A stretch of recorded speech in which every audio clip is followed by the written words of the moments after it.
Bonjour à vous tous et bonjour à vous toutes.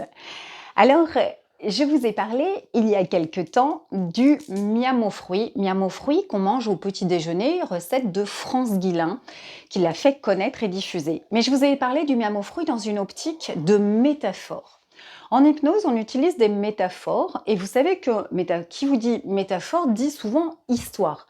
Histoire qui vont guérir, ok? Histoire pour l'inconscient, histoire qui guérissent.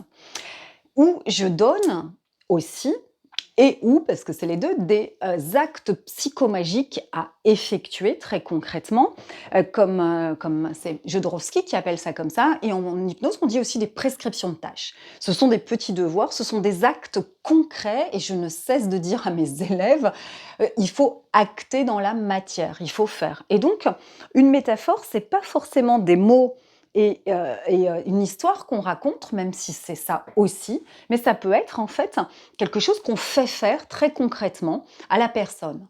Je vous donne des petits secrets, je fais acheter des cactus aux gens qui ont problème avec l'alcool parce que ça vit sans boire, ok? C'est la métaphore, mais il ne faut pas donner la réponse.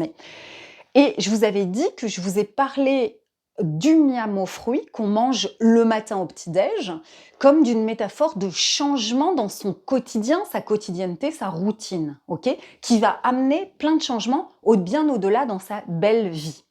Mais là, je vais vous parler de métaphores que j'ai vécues sous forme d'un stage. C'est une expérience qui m'est arrivée il y a pour 14 ans, 14-15 ans. J'étais formatrice, c'était peut-être juste avant de faire l'hypnose ou au tout début où j'ai appris l'hypnose.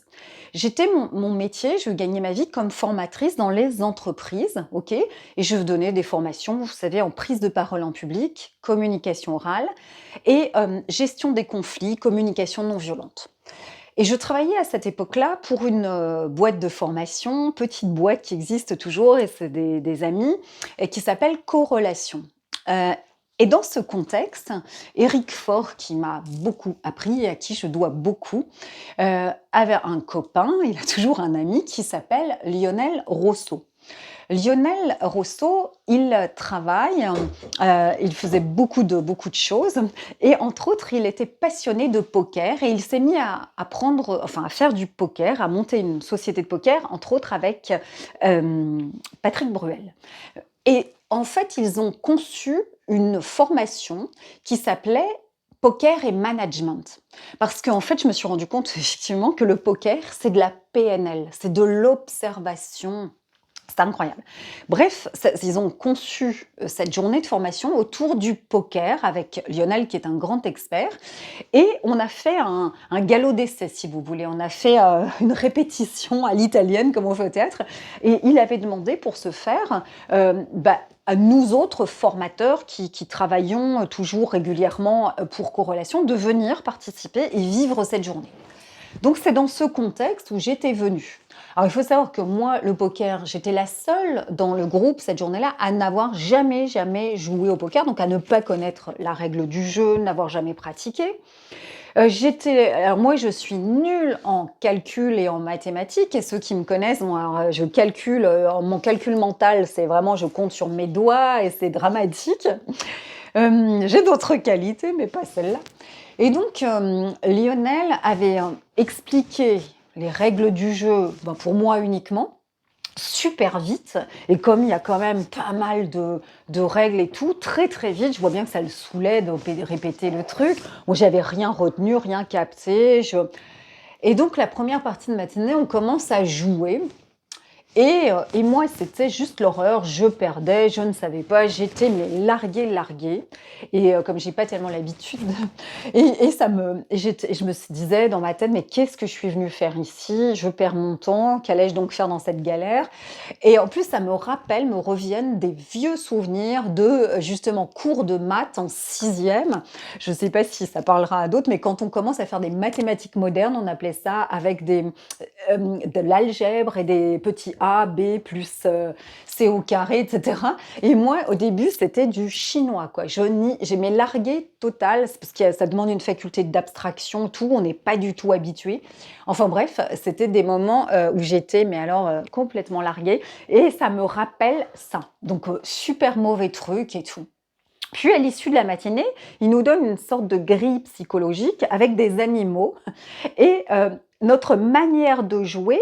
Et il y avait lion, il y avait, je crois, éléphant, enfin, il y avait souris, parce que je me souviens que, évidemment, moi, c'était souris. C'est genre petit joueur, frileux, pas audacieux, qui n'ose pas, qui n'y va pas, qui garde un peu ses biens. Enfin, bon, c'était... donc moi, enfin, c'était une catastrophe et une humiliation et enfin, vraiment l'horreur. J'avais le moral dans les chaussettes et tout. L'après-midi, il nous oblige à jouer par rapport à l'animal à l'opposé. C'est-à-dire que si moi j'étais souris, je me souviens plus, mais on doit jouer lion ou on doit jouer éléphant. Enfin, le truc totalement inverse, opposé, avec des consignes obligatoires. C'est-à-dire qu'il nous oblige, alors j'ai oublié les mots, les termes, mais on avait 3 actions qui, dans l'heure qui suivait, on devait faire 3 actions très concrètes de l'autre animal. Alors déjà, j'ai dû beaucoup plus m'impliquer, me concentrer, puis me houspillait, il était derrière moi, et on était comme à tous, et donc j'étais plus dans le jeu, et voilà que j'ai commencé un peu à gagner. Et j'ai commencé à m'intéresser un peu plus, à m'impliquer, à gagner, à être un peu plus enthousiaste. Et en fait, à l'issue de cette journée, je me souviens que j'avais compris une révélation. Donc je faisais de l'hypnose, j'avais appris l'hypnose, donc c'était les tout débuts. Parce que très humblement, Lionel disait, parce que je crois qu'au poker, on a, comme on a, vous savez, des ceintures au karaté de différentes couleurs, on a des bagues, il me semble que ça s'appelle.